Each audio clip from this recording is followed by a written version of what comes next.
सच्चाई ये भी है कि कोयला पर आधारित थर्मल पावर से प्रदूषण भी बढ़ता है। आखिर कब तक हम दूसरों के भरोसे जिंदा रहेंगे?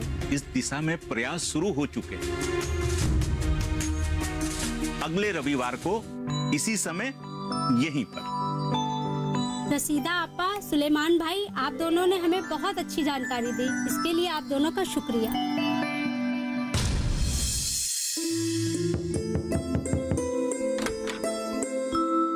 नमस्ते अंकल, नमस्ते चाची, आइए अंदर आइए। सदा फलो फूलो, खुश रहो। हमेशा खुश रहो बेटा। क्या बात है दामिनी, तुमने तो मुझे हाय हेलो भी नहीं किया।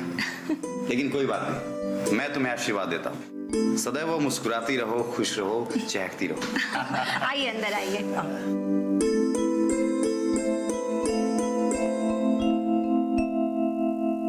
बैठिए।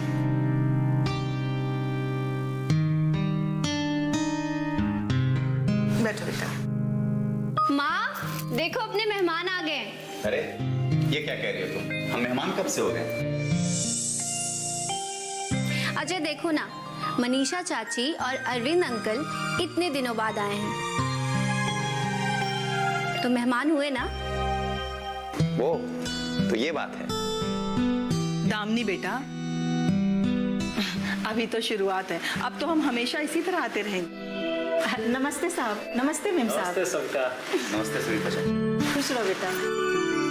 सविता, आज नमस्ते मत कहो। आज तो गले लगने का दिन है। और हाँ, आज के बाद मेम साहब नहीं, समधन कहना।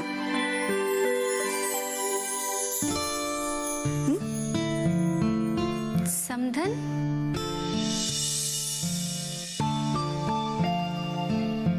समधन को और क्या कहते हैं ये तो मुझे पता नहीं। भाई मैं तो समधन ही जानती हूँ।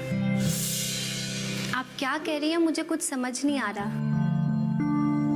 अरे सविता, तुमने दामिनी को बताया नहीं क्या कि हम लोग यहाँ क्यों आए हैं? मैं चाह रही थी कि ये शुभ समाचार आप खुद ही दें तो बेहतर होगा। अजय बेटा, जी मैम। ये लो, आगे बढ़।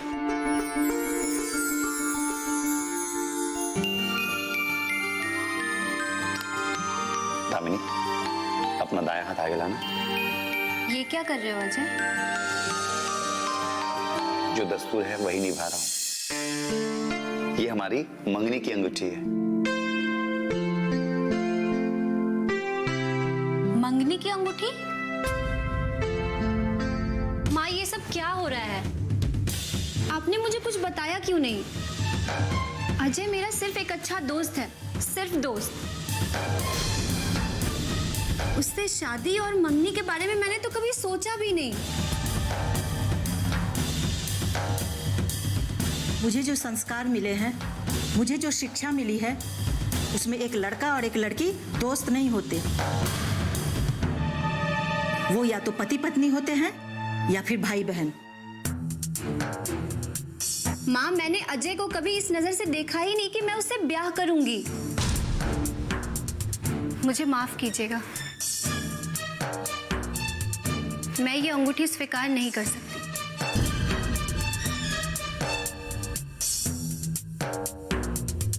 अरे दामिनी बेटा, रुक जाओ सविता। शादी ब्याह मर्जी से होता है, जबरदस्ती नहीं। हमें अफसोस है कि हमने अजय और दामिनी की दोस्ती को गलत समझा। मैंने पहले ही कहा था सविता से कि वो दामिनी से पूछ ले कि वो इस रिश्ते के लिए राजी है या नहीं। इसमें गलती दामिनी की नहीं बल्कि सविता की है, जिसने मान लिया कि वो इस रिश्ते के लिए राजी हो जाएगी। मुझे माफ कर दीजिए मेम साहब, मुझसे बहुत बड़ी भूल हो गई। सविता रो मत, लेकिन हाँ तुम्हें एक वचन देना होगा कि हमारे जाने के बाद तुम दामिनी से एक शब्द भी नहीं कहोगी इस बारे में। मामा, मुझे माफ कर दीजिए। चलिए घर चलते हैं।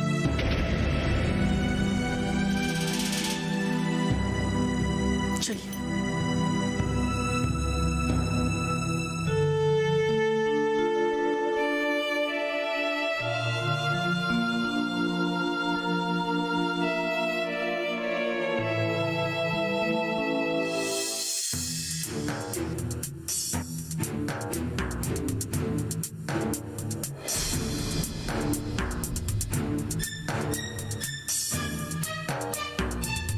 दामिनी को मैं कितनी तमीजदार और समझदार लड़की समझती थी, लेकिन उसने जो हरकत की है, मुझे उसकी उम्मीद नहीं थी उससे।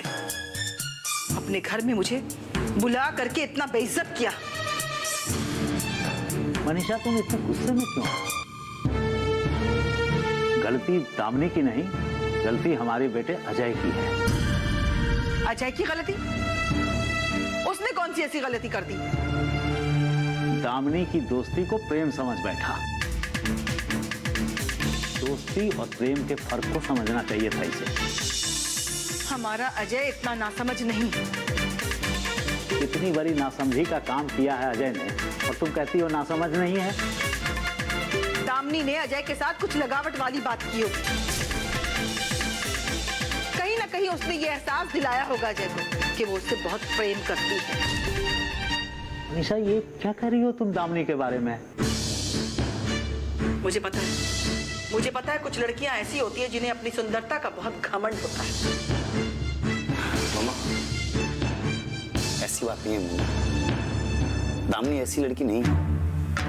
आपके मुंह से ऐसी बात सुन करके मुझे बहुत आश्चर्य हुआ। इसमें हैरत वाली कौन सी बात है? दामिनी को तुमसे बेहतर और अमीर पति की तलाश होगी। मैं खूब समझती हूँ ऐसी लड़कियों को जो अच्छे खासे रिश्तों को ठुकरा देती हैं और जिंदगी भर बिना शादी के दर बदर के ठोकरें खाती हैं। और देखना, दामिनी के साथ भी ऐसा ही होगा।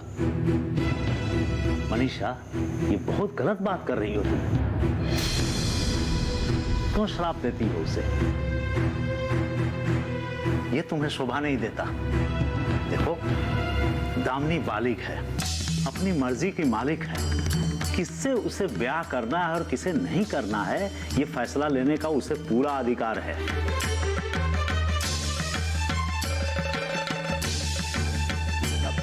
तुम मुझे ऐसे क्या देख रही हो? आप उसकी तरफदारी क्यों कर रहे हैं? मैं उसकी तरफदारी नहीं कर रहा, मैं उसके सच्चाई की तारीफ कर रहा हूं। आप दोनों इतनी बहस क्यों कर रहे हैं? मुझे दामिनी से कोई भी शिकायत नहीं है, बल्कि मुझे तो लगता है कि मैं दामिनी के घर पे जाकर उससे माफी मांगू। ये तो बड़ी अजीब बात कह रहे हो तुम। गलती उसने किया, अपमान उसने किया हमारा, और माफी तुम मांगने जाओगे? हाँ? अजय ठीक कहता है। अजय जी पापा। तुम अभी जाके दामिनी से माफी मांग के आओ। जी पापा, मैं भी उसके घर जाता हूँ।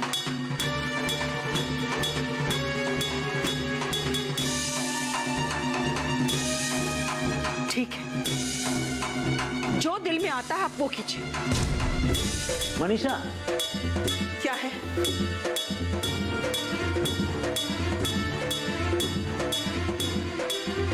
अरे गुस्से में जो निखरा है, उस हुस्न का क्या कहना। कुछ देर अभी हमसे तुम यूं ही खफा रहना। प्रोफेसर साहब, ये गाना आप अपने जवानी के दिनों में गाया करते थे। अब ये गाना आपको शोभा नहीं देता है। मनीषा मैडम, वो पुराना जुमला है ना कि दिल जवान तो बंदा जवान। मेरा मूड अभी बिल्कुल ठीक नहीं। ऐसी लगावट वाली बातें बिल्कुल मत कीजिए। मनीषा, अब इतना भी गुस्सा होना ठीक नहीं। सविता और दामिनी से हमारे बहुत पुराने रिश्ते हैं, हमारा इतना नाराज होना ठीक नहीं। और वैसे भी तो अजय के शादी की कोई जल्दबाजी तो हमें है नहीं। कोई दूसरी दुल्हन ढूंढेंगे उसके लिए। मैं अपने अजय को बहुत अच्छे से जानती हूँ। वो दामिनी के अलावा किसी भी लड़की से शादी कभी नहीं करेगा। तब तो इसका एक ही इलाज है। वो क्या? प्रतीक्षा, इंतजार। प्रतीक्षा, इंतजार। तो करते रहिए इंतजार। अरे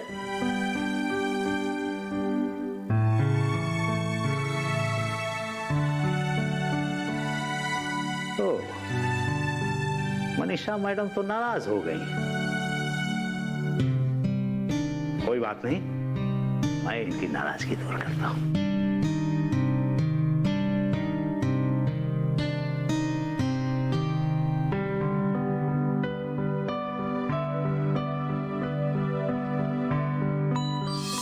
माँ, आप समझती क्यों नहीं? मैं इतनी जल्दी ब्याह नहीं करना चाहती। क्यों नहीं करना चाहती? सही उम्र पे ब्याह हो जाए तो अच्छा होता है। आज के बाद इस विषय में मैं कोई बात नहीं करूंगी।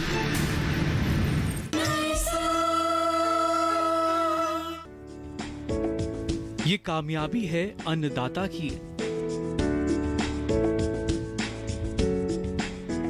ये कहानी है खेत और खलिहानों की। कैसे करें अपने पशुओं की देखभाल, जानिए गांव-गांव के किसानों का हाल। देखिए गांव किसान, सोमवार से शुक्रवार दोपहर 12 बजे सिर्फ डीडी किसान पर।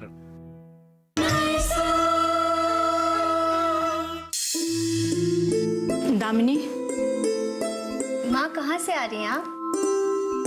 पूजा की थाल लेके इंसान मंदिर जाता है और मंदिर से प्रसाद लेके आता है, और मैं भी तुम्हारे लिए प्रसाद लेके आई हूँ।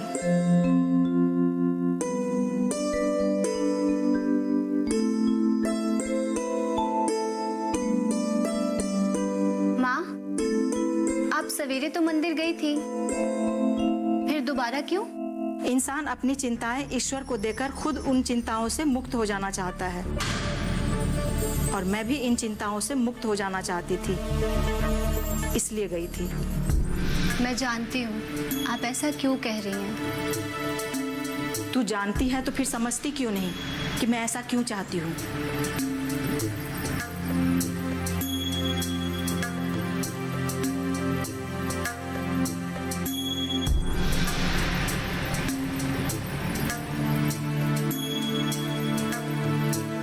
माँ, आप समझती क्यों नहीं? मैं इतनी जल्दी ब्याह नहीं करना चाहती। क्यों नहीं करना चाहती? सही उम्र पे ब्याह हो जाए तो अच्छा होता है, वरना उम्र निकल जाने के बाद अपनी मर्जी का पति भी नहीं मिलता। माँ, ये सब पुराने जमाने की बातें हैं, और अब जमाना बदल गया है। और दूसरी बात कि गांव की जनता ने मुझे बहुत बड़ी जिम्मेदारी सौंपी है। अगर मैंने ब्याह कर लिया तो मैं शादीशुदा जिंदगी में व्यस्त हो जाऊंगी और मेरा ध्यान बढ़ जाएगा। माँ, क्या जो जनता की सेवा करते हैं वो ब्याह नहीं करते? करते होंगे, लेकिन मुझे नहीं करना। माँ, मैंने आपको पहले भी समझाया था और आज भी कह रही हूँ कि अजय मेरा एक अच्छा दोस्त है, सिर्फ दोस्त और कुछ नहीं। जो मर्जी आए वो कर। आज के बाद इस विषय में मैं कोई बात नहीं करूंगी। माँ मुझसे गुस्सा हो गई, लेकिन मैं उन्हें मना लूंगी।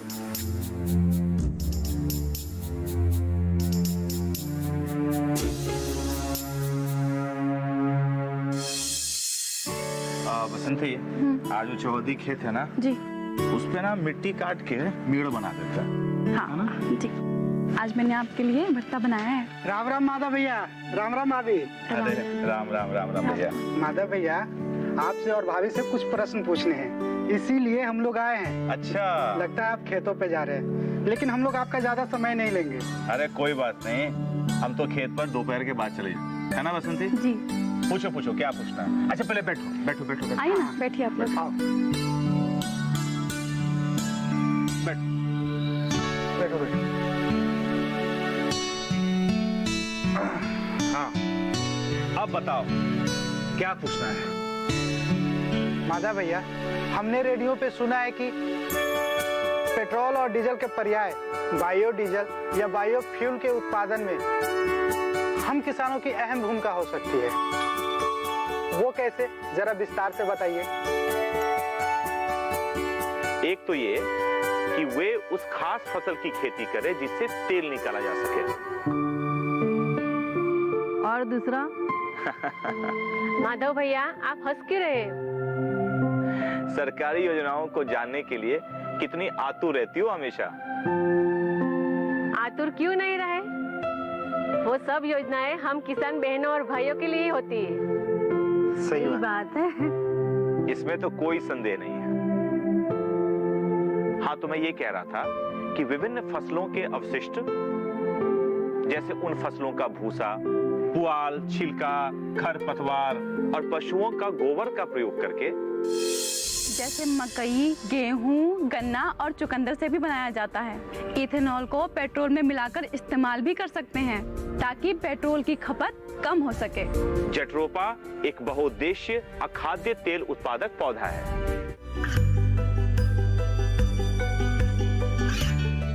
गांवों और पिछड़े क्षेत्रों में सरकारी योजनाओं की जानकारी पहुंचा, देश में कौशल और क्षमता विकास कर ग्रामीणों को सामाजिक बदलाव और विकास से जोड़ने की दूरदर्शन किसान की पहल चौपाल चर्चा देखें सोमवार से शुक्रवार सुबह 9 बजे।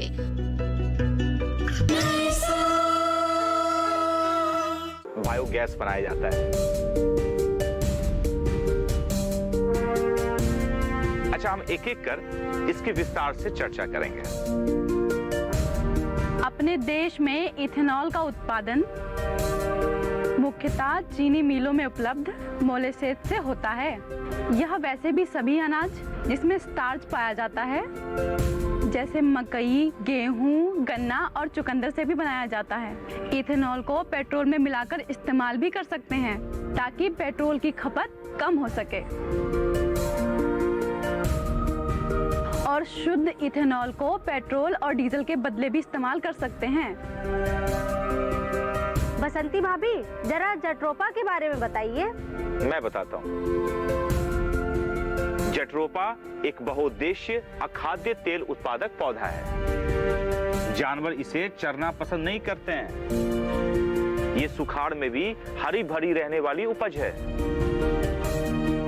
जिसकी खेती बंजर भूमि में भी होती है।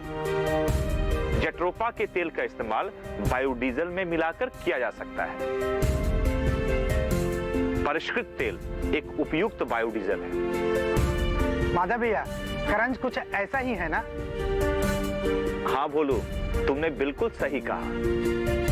जैव ईंधन का उत्पादन करने के लिए अखाद्य तेल देने वाले पौधों में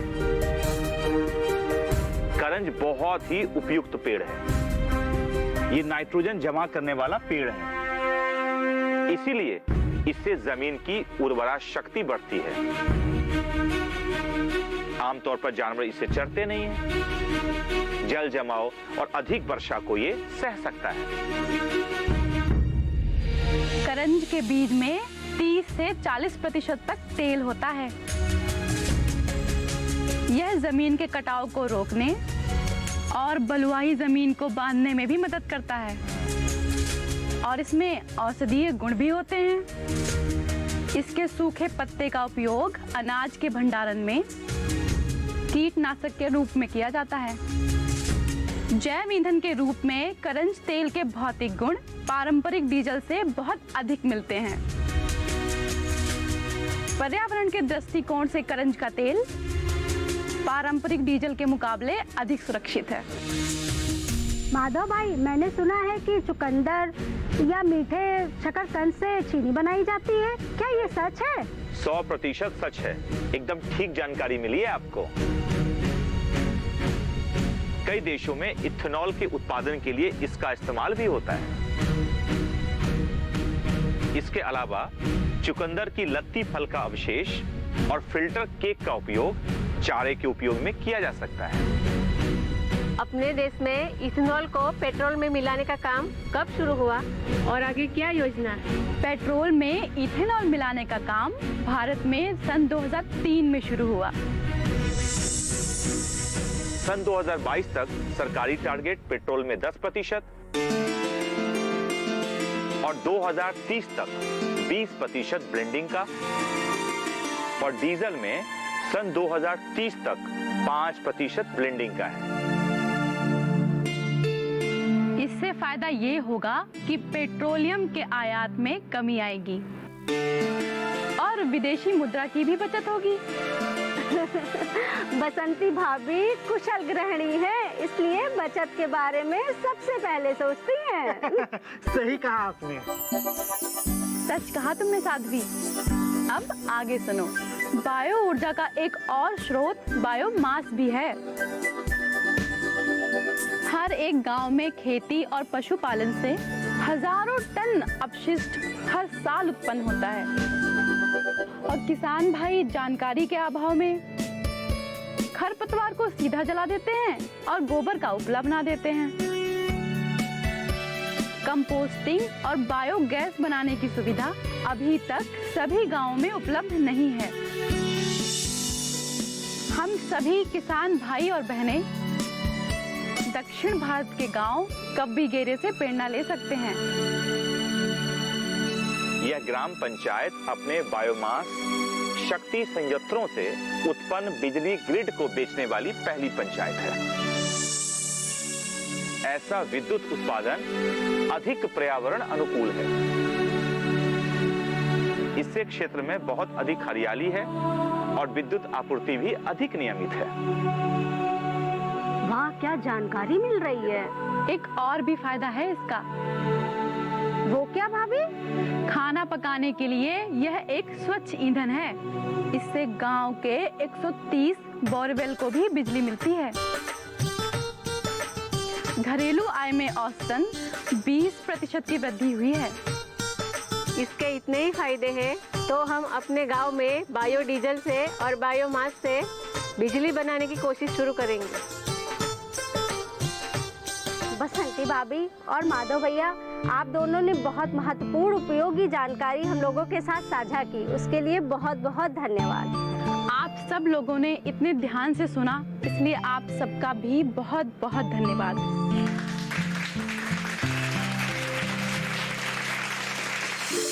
साहब कब आएंगे? आने वाले, तुम बैठो।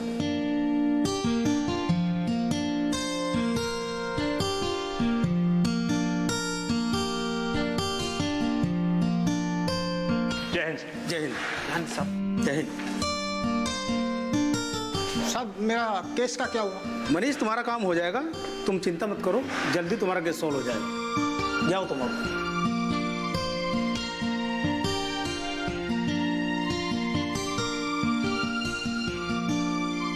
राजेंद्र जी सर। तुम दोनों इधर आओ। Yes sir.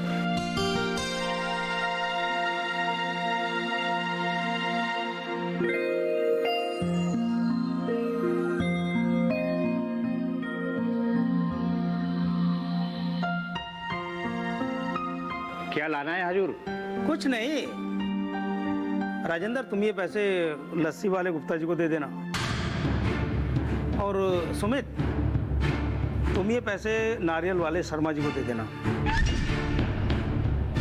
और पूछना अगर मेरे जिम्मे उनका कुछ और उधार बनता हो तो मुझे बता दे, मैं फौरन रुपया लौटा दूंगा। और हाँ,